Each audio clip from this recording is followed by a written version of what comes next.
So as we go through this unit and entirely, we're going to show you guys all the different features on this that make it different than the industry norm, and all the different features that are going to be able to help you guys clean better, more efficient, faster, but also more green. Okay? So first things first, we're just going to go through some of the kind of the technical things. This is actually a 24-gallon scrubber, so it holds 24 gallons clean solutions and 24 gallons dirty solution. One of the nice things about our unit is that it has a very large opening back here that you can get to. Now, we all know that the smell on an auto scrubber can get really obnoxious after a little while. And one of the reasons why is because there's so many hidden trapped corners that you really can't get to clean out. But with our unit, we created a nice open space for you to be able to get a nice a pressure hose in there, anything with a little nozzle on it, and be able to spray out all the little different corners. One of the other nice things is that all the dirty water is transferred right back here in this tank in the back here. So that gives you a lot of nice sturdy weight on your reels. But also, the fresh water that holds 24 gallons again is evenly distributed across the body. So what that helps you guys out with is when you're going up those cleaning inclines that you have throughout your school, the little ramps up, it's going to help you, instead of losing traction and kind of skidding out, if you will, this is going to help you climb that gradual incline very, very well. Up to about 14 to 18 degrees, I believe, incline, it will go with a very, very aggressive cleaning path, okay? So you don't have to worry about slipping or sliding around. And that's the nice thing about having evenly distributed weight. A lot of our competitors put it in one area, and it really makes it difficult when you're doing this kind of cleaning to go up those hills. So that's a nice feature. The other nice feature you guys will see is on our brushes down here. As we make our way down to the brushes, the first thing I want to point out is our squeegee. We have squeegee actually about 7 inches smaller than the standard. So they have a very large squeegee that goes on the back of their unit. But if you guys can imagine trying to get that large 38-inch squeegee through a doorway that's in a tight area through your gym, that makes things kind of difficult. You have to open up both doors, you have to get off, take off your squeegee, things of that nature. So it slows you down. Whereas we have a smaller squeegee. So what that does is it improves our turning radius. We're able to turn on percent turning radius. So you on Deere zero-turn tractors that you can just sit and turn in circles. This is similar to that. It's a in 1 degree, or I should say 1 inch of itself, it can basically turn around on itself. So it's not tight corners to get in and out of a place, okay? So the nice things about our squeegee is that we use some of the nicest material in the industry. This material is actually going to be you more than about 5 times longer than the industry standard of gum rubber. This is an oil-resistant squeegee that we use on here, so it's going to work perfect in your hallways, it's going to work perfect in your gyms, and it's not going to be aggressive and basically agitate that floor finish. One thing squeegees are known to do is kind of take off a little bit of finish every time you're using them on your floor finish. But these will not be nearly as bad. They'll also last you much, much longer. So as we go through this, everything basically built on this unit is engineered with that mentality. We want to give you the best of the best equipment that's going to last a very long time. So as you see all the different things in here, you're going to keep that in mind. So as you guys come on over here, I ask that you just come right along this side here. I'm going to show you how I actually put this squeegee blade on. So as you look down here, you can see that there's these 2 arms right here. And there's this black piece on our squeegee. Does everyone see that black piece right here? This black piece actually slides directly underneath these 2 arms, okay? It's got 2 little wing nuts right on there that you just hand tighten. So I put my suction cap on there. Now I put just tighten up my wing nuts from here. Suction hose, I should say. Okay, so now, if I was to ever run into a doorway, let's say something got into, let's say we were running across the doorway and we had our squeegees down and it got jarred up, and now maybe we might have some streaks whenever we're doing our solution and we're trying to pick it up. We have a very easy system of being able to adjust that. All you got to do is just kind of pay attention right here. You see these two wing nuts in the back? If you take those and loosen those, see how it kind of loses its rigidity right there? Now, what I'm going to do is with the squeegee up, I unloosened those two wing nuts in the back, and now I'm going to drop that down to the floor. I'm going to tighten these two up, right down here. Back again. See, it's not the two that we tightened to put on the squeegee, it's the two back here. That controls the tilt. Now I just raise this back up, and I'm good to go. Every time I set that down, that'll be perfectly set, and I shouldn't see as many streaks. I might have to do that 1 or 2 times to get it properly fixed, but that is the way to fix that if that ever happens, okay? Any questions on that? Okay, great. So as we've gone through the squeegee, we've gone through the tanks, now we're going to make our way to the brushes. One of the nice things about our system is that we use these cylindrical type rollers. They're actually called rollers. Now the difference between a cylinder unit or a cylindrical unit and a roller unit is a cylindrical unit has longer type bristles. Okay, so what it does is it's more of a sweeping action. And you're using a lot of torque on that brush. So usually the battery life's not quite as good in certain cases. Now most machine engineers, manufacturers engineer around those different things so you never have that problem. But with this unit, we use a shorter bristle and a more populated bristle. And what that does is it gives us more of, instead of a sweeping action, it gives us a scrubbing action because there's a little more rigidity there and it's not as long of a sweep pattern. So what actually happens is you get a lot more efficiency with your chemistry, okay? Up to 60% in some certain cases. Usually it's around 30% consistently. So while most manufacturers say when you turn the unit on, crank the water all the way up and then just start going, right? That's not what we do with this system.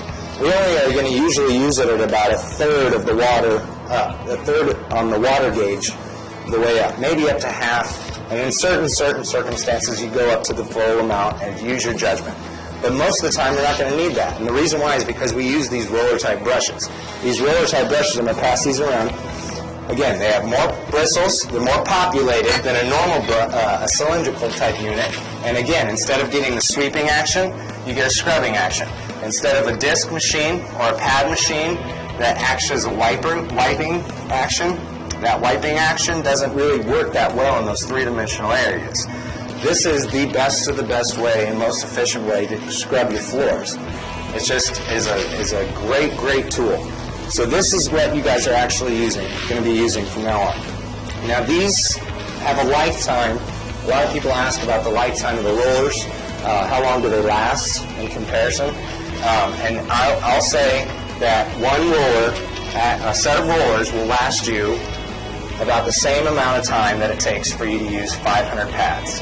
Now you judge how long it takes you to use 500 pads, floor pads, if you're used to using floor pads on a floor, and that's about how long it's going to take you to change out your brushes before you're going to need to change out your brushes. Is this wet sweep tray. This wet sweep tray goes into the back of your scrub deck, okay?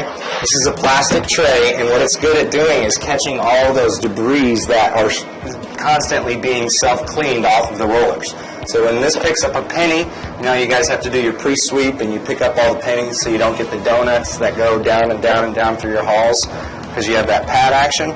This actually is going to take that penny into the scrub deck and it's going to flip it into this tray here. So this tray is going to hold everything up to basically about the size of a dime in width. It's going to flick it right into the back here. So all the little pebbles and rocks and things of that nature. So that's something that's very useful to you guys and it's going to help you out a lot. Now, I always say pre-sweeping is a good routine to follow and make sure that you stay up on that, but this is going to help you in case there's anything that ever gets missed because sometimes we miss some things, right? So, and it's, I always, if you can take those, if you're ever going to be adjusting the brushes, you might want to take this pre-sweep tray out because that helps you, again, with getting access to the brushes. So, we'll show you this. Got a question here. Yep. Little knob from the top of your brush in the back. Yes. That is for the angle. Yes. Basically, it can intensify the down pressure or the length of the. You see these wheels. Excuse me. I can't really show you guys this from back here. If you can come over here, you can see when we lower that, it lowers down these wheels right here. So whenever I lower this down to the floor, it's going to have only so much certain pressure. Now, in certain circumstances, I may need a little more pressure or a little less pressure, and that'll adjust that. Okay? That's a great question. It's very observant. Just show how you would adjust that, please. A quick adjustment to that would be to basically, there's on the knobs you can actually see, I'll show you guys this real quick, there's a minus and a plus sign, and it basically is as simple as just turning those to do that. There's a spring mechanism, spring type screw in there that's going to adjust the pressure on that. Okay? Great question. These wheels are very, very good at avoiding any objects that we may run into. We probably will run into at one point. Also, an easy way of changing out these squeegees, if you guys ever need to do that, is simply by just taking off this wheel that we were talking about, unscrewing that completely. So we unscrew the wheel, take off the cap, and then these just simply slide right back out. You see the channel right there? We put that right back in whenever we're changing them out. So if we wanted to put some in, we just slide it right back in. Now, with most manufacturers, you can see them, they suggest, flipping the squeegee around on all four sides and then over and over and over. If you think about it, if you wear a squeegee down completely on one side and then flip it back over onto the other side, how good is it going to be at sucking up that other side? It's probably not going to be as good as you would like to have, and it's going to slow down your efforts. So we say, just turn it out. You can flip it over and around and use both sides, but we would never suggest you to use one side and then flip it around and use that same side that's already been worn down. Okay? So you just slide that right down in there. And again, to put the cap back on, it's just opposite effect.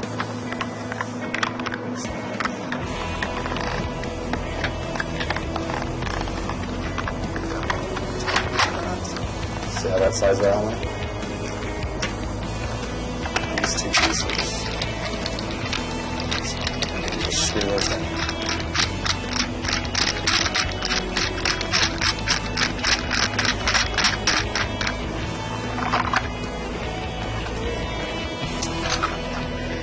So that is if you ever need to change or adjust the pressure on the squeegee, or if you need to change out your squeegee blades. Any questions on that? Where you put the brushes in, what's the difference between the two rollers? The two rollers, that's a great question, Dave. This one is going to be your general purpose. This is going to be basically anywhere and everywhere. It's a little bit more aggressive than this brush right here, which is generally designated for VCT tile floor. Anywhere you would have a finish on the floor. In your basketball court areas and the hallways, I would generally recommend using this. Now, this is going to help brighten up your floor finish because it is a softer bristle, so it's going to help polish it up just a little bit. It's not a burnisher by any means, but it does help polish it up, and it's not going to be as aggressive on the floor finish. Whereas this right here is a great general purpose brush for concrete, for tile, for VCT tile floor if you need to use it. It's not too aggressive to use on VCT tile floor. It's just not recommended for daily use on VCT tile floor. But this is a perfect general purpose anywhere and everywhere you can use this. And it works great on tiled area as well with three-dimensional tile. Okay? It's just a slight aggression. We have a lot of colors as well in our brushes. We kind of follow the pad industry. As in, we generally just use the same type of brushes. We color our brushes the same as the pads. So a softer brush is usually lighter in color, and a more aggressive brush is usually darker in color, as well as with a pad. So we kind of follow that same routine to help keep it simple. Right here, we take out our wet soap tray. Again, we turn that knob, and it so easily pops down. We check our brushes right here, see if there's any debris that are lodging them in there, or are lodged in there. On the end, you'll see that this side goes into the side bearing, and this side with the hex design, pardon me, this side with the hex side right here slides into the unit actually. it's going to be opposite on each side. So this side slides in like that, and then the other side will slide in just like that on the left. So we'll show you guys that in action here. So this side, again, hex side goes into the unit. Now this is why I like to take out the pre-sweep tray, so I can just slide my hand in easily and just help it to guide it right back up onto there. Take my piece, slide it into the side with the bearing, and then I just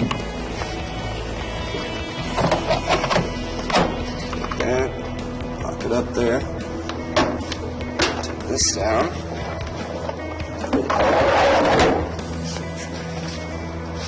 Take out the opposite. 3-hour runtime on this. Now, one thing I want to mention to you guys, a good segue into that. To charge this unit up, basically, again, you just want to take this unit, take it out, and this unit that goes into the batteries will then be plugged into the charger. The thing you do want to make sure of is that you're not plugging your charging cable, thank you, Dave, right here. Careful. There you go. Yeah, but those covered. I'll hold it. So what you want to do is make sure that you're just plugging this cable that goes directly into the batteries into the charging cable. A lot of the times you can get it mixed up and plug it into the machine and it just won't charge. Okay? So just make sure that when you plug it back in, you want to make sure that you've got this set in. To plug this in, it's really simple. Basically, you're just plugging it into the wall with this cable right here, plugging this cable right here, and this cable into the cable that we just mentioned. Any questions? With the unit on, if you guys want to come right over here, we're going to show you the dial and all the different operations. So right here, there's a little car, and that is transportation mode. Right here, we see a little brush and a vacuum with 2 drips. That is basically the mode that you're going to run it 90% of the time. That's your scrub and vacuum. If you wanted to do a double scrub where you would not be vacuuming, you put it on this dial that's next. It's just a brush and water. This next dial here is going to be your vacuum. Vacuum only. This is nice in case we ever get a flood, or if we wanted to help out with the guys that we're stripping, we could go in there and use this as an extractor. Okay, big, nice 30-inch extractor. Right here you see a brush and a star, which is more of a polish. It's, again, something a lot that you would do with like a terrazzo type floor or a hard concrete type floor. You wouldn't really want to use it as your burnisher per se, but it does do a little bit of a polishing, and this is a polishing vacuum. It's more of a European thing. A lot of the times they just like to clean with just their brushes only, so it's kind of a burnishing, polishing thing. Okay, so from here we see this brush this arm right here lowers down our squeegee. Whenever our squeegee's in operation mode, let's say we have our squeegee right here, this is actually going to turn it on when we have the gas down. Okay? Whenever we put it to this mode, this deck is actually going to lower itself as well. We push this button right here. This lowers the deck down to the floor. Now when I push the gas, the deck will start, the vacuum section will start, and we'll be going and scrubbing. Okay? Turn the water on, and we're good to go. Okay? Any questions there? So before we get into that cleaning, we're going to go ahead and talk to you guys just quickly about the horn right here. That is right there. We're also going to talk to you guys about the brake system, which is right back here. If you see this red knob, basically when I'm going and I'm scrubbing, let's say I lose control of the unit for some reason, it's malfunctioning. If I was to hit this knob right here, it shuts down everything. Everything gets shut down immediately, instantaneously. It locks itself off, and now I have it. It says the emergency button has been pressed, and it will not go anywhere. So if I turn this unit off, take the unit, take the emergency stop button, push down, and then over to the right. That resets it. Now I turn it back on, and it's good to go. So it takes an actual motion to reset that before it comes back on. Okay, so nobody can come back around and mess around with that. Okay, so that's your emergency brake system, just in case anything happens. Eric, what else do we need to talk about? The solution filter that's on the front. Solution filter? And the brush pressure lever that's on the front of it. Right here, as you guys will see, this is our water filter as well. That's basically going to clean out any of your hard water contaminants. What you're going to want to do with that every once in a while is just take that out and rinse it out with a hose. Just make sure that there's no contaminants that are lodged in there. From time to time, you'll want to get that inspected with new systems just to make sure that it's operating functionally and that you're going to get filtered water through there. Okay? Is that a straight line or is there a shut-off? There is not a shut-off on this machine, so you'd want to do it where you're close to the end of the tank. Yep. I like to have a little bit of water in there, so if there's anything, because here's where the water comes out of the tank, which is right here. And I like to have a little bit of water, so if there is any debris that's backed up into this hose, I like to let it drain out. So if I have a little, maybe an inch or two of water in there, unscrew that. And there's a little filter in there that you rinse and you put that back. That's probably once a month, once every couple months type of thing. But if something gets clogged in there, whether it's chemical residue or hard water deposit, they'll catch it there. You also have on the front of this brush deck, there's actually a clean out port as well for the water. So if it does get clogged there, you can actually pull this out. It's sort of hard to see it, but it's actually this is sort of where the water comes out. The rubber with the holes in it. The water drops onto here. So if this ever gets clogged up, the old style ones had a tube. You had to take the whole thing apart. The new ones, you can just pull this out. You can actually rinse this off. If you want to hand that around, let everybody take a look at that. You can also still stand close because the microphone can kill off. Yep, absolutely. If you also look in the front here, most of the time you never have to adjust the amount of down pressure of the brushes, but you have the ability to do that. And this lever here, there's actually 3 different pressure for the brush deck. So there's light, medium, and heavy. Most of the time you're going to run it on light. If you do need some extra down pressure, you can increase that if you want to. Just keep in mind that that's going to affect wear on the brushes, and it's also going to affect the brushes.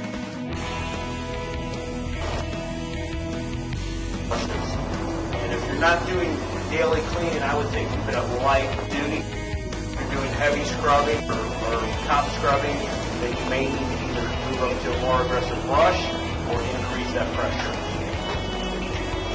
Generally, that's going to be set and it's never going to be adjusted. Thank you. You're going to have that set for you and you're not going to be adjusting that on a regular basis.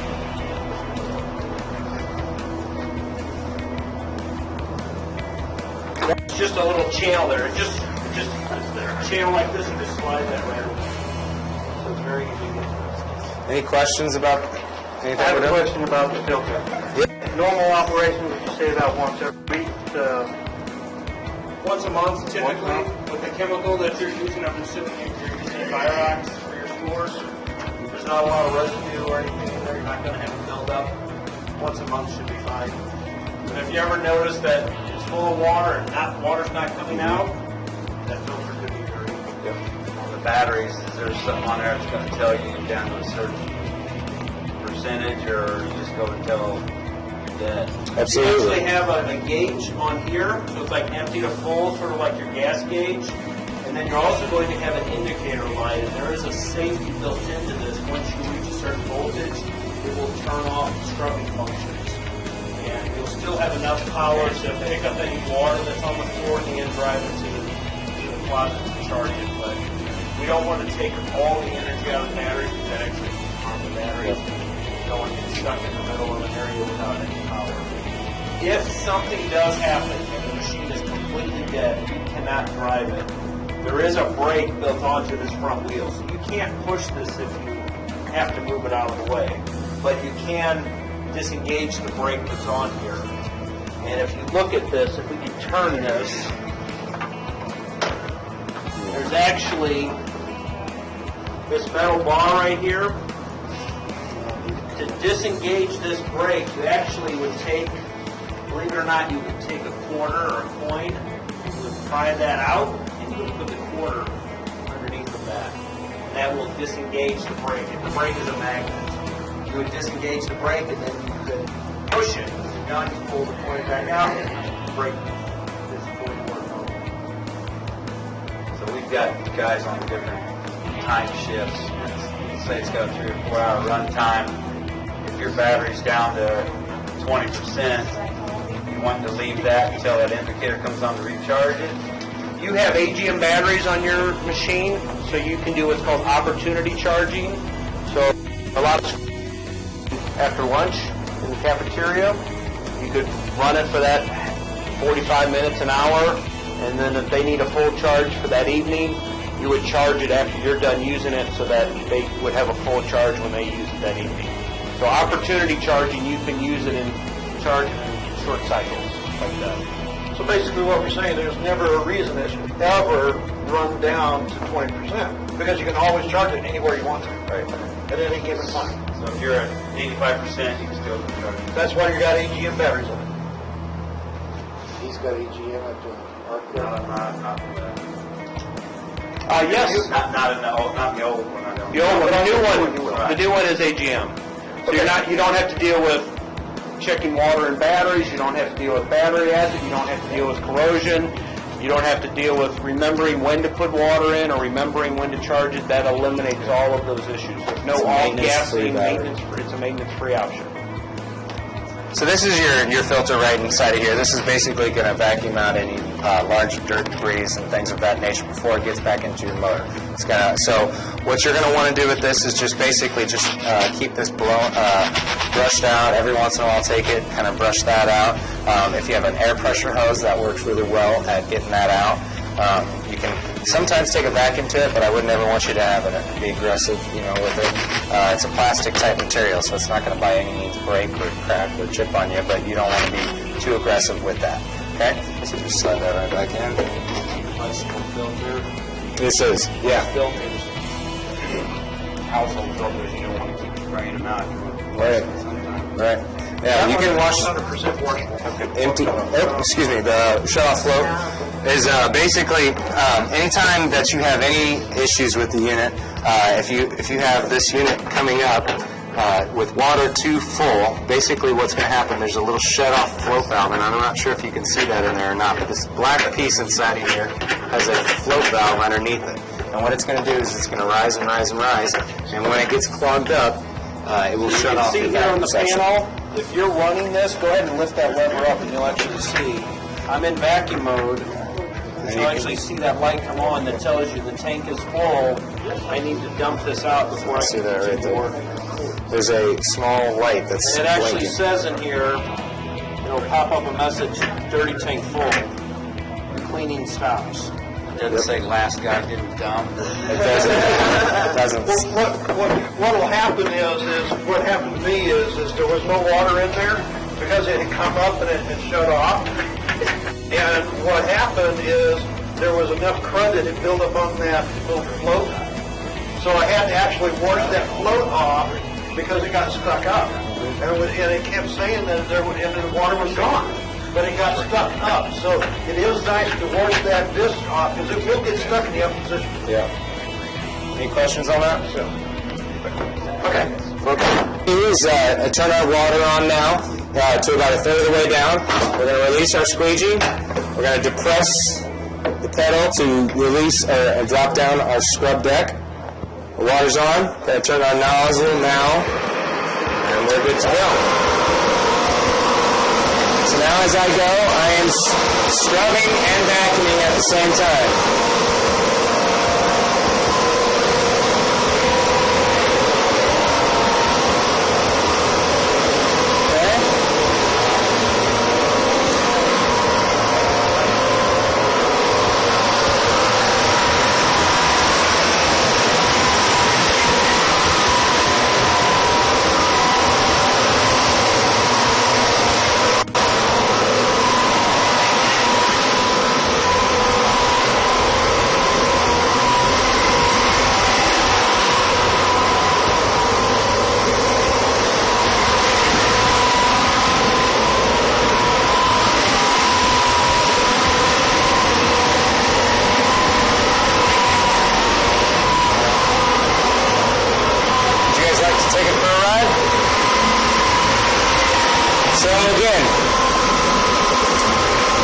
Let's say I turn to vacuum only.